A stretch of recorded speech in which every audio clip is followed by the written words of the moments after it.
একটা, দুইটা, তিনটা, চারটা, পাঁচটা, এরকম 5টা বক্সে আমরা 1 কেজি পাঠাইতেছি। এই বিটল পোকা চাষ করতে ইচ্ছা করছেন বা চাষ করবেন, কারণ যারাই মুরগি পালছেন বা মুরগি ভবিষ্যতে পালবেন, পাখি পালবেন, তাদের প্রত্যেকের জন্য এই বিটল পোকাটা অত্যন্ত জরুরি। আর চাষ করতে হলে তো আপনার প্রথমে বীজ সংগ্রহ করতে হবে। বীজ কোথা থেকে সংগ্রহ করবেন? যারা বীজ সংগ্রহ করবেন, এই যেগুলো হচ্ছে লার্ভা, আমরা প্রত্যেকটা বক্সে কিন্তু এভাবে লার্ভাগুলো পাঠাচ্ছি। লার্ভা সংগ্রহ করার কিছু নিয়ম বলার জন্য আজকের ভিডিওটা করা, কারণ কুরিয়ারে পাঠাইলে যাইতে সময় লাগে 2 দিন। এই যে লার্ভাগুলা দেখতে পাচ্ছেন, এই যে লার্ভাগুলা, এগুলা কিন্তু বাচ্চা লার্ভা।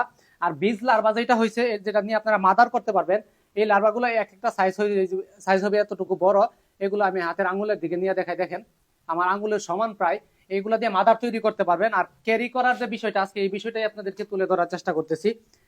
এরকম ভাবে শুধু বড় জোর 1টা থেকে 2টা টুকরা দিতে পারেন। অতিরিক্ত খাবার যদি দিয়ে দেন, তাহলে খাবার থেকে কিন্তু পানি নিগৃহীত হবে, ভিজে যাবে। ভিজে যায় কিন্তু লার্ভাগুলা দেখা যায় নষ্ট হওয়ার চান্স থাকে। অল্প পরিমাণে খাবার দিবেন। আর গমের কিছু ভুসি দিয়ে দিছি।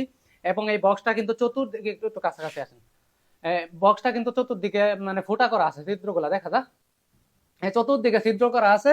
এবং এই ছিদ্র করা এরকম ঢাকনা লাগিয়ে সারা দেশে যে কোনো জায়গায় পাঠাইতে পারবেন। কারণ এই বিটলটা প্রত্যেকটা খামারের জন্য প্রয়োজন। কারণ নিজেদের পশু পাখির যে প্রোটিনের ঘাটতিটা আছে, প্রোটিনের ঘাটতিটা যদি আমরা পরিপূর্ণ পূরণ করতে পারি, তা আমরা খামার থেকে অবশ্যই কিন্তু সফলতার একটু দ্বার প্রান্তে যাইতে পারবো ইনশাল্লাহ। আর এটাতে যেহেতু অতিরিক্ত কোনো পরিশ্রম নাই, খামারের এক কর্নারে ফালায় রাখলে চলে, সেই ক্ষেত্রে আপনারা চাইলে এটা চাষ করতে পারেন।